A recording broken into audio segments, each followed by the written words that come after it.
Let's make breakfast together. Today I decided to go for something light and comforting, so I bought some fresh okra for 1,000, two portions actually.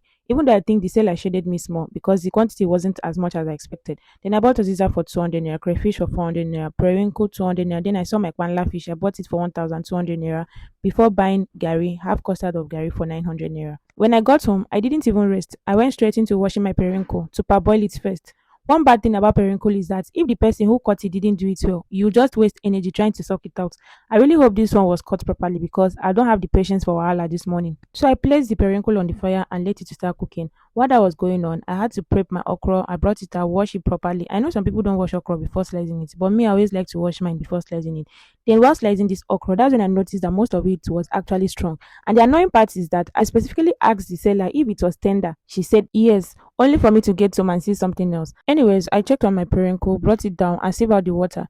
Then I washed my kwanla fish properly and set it aside before selecting and blending my crayfish together with the fresh pepper.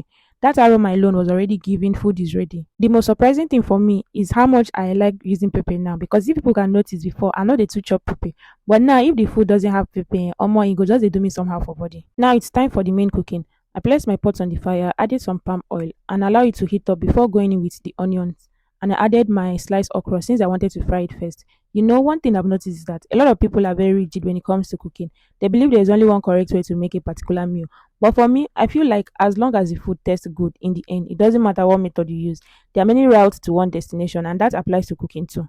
After frying my okra for a bit, I added a little water to let it cook before going in with all the other ingredients, the periwinkle, my blended crayfish and pepper mixture, the fish, seasoning cubes and salt to taste. I stirred everything together nicely and covered the pot to allow it to cook properly.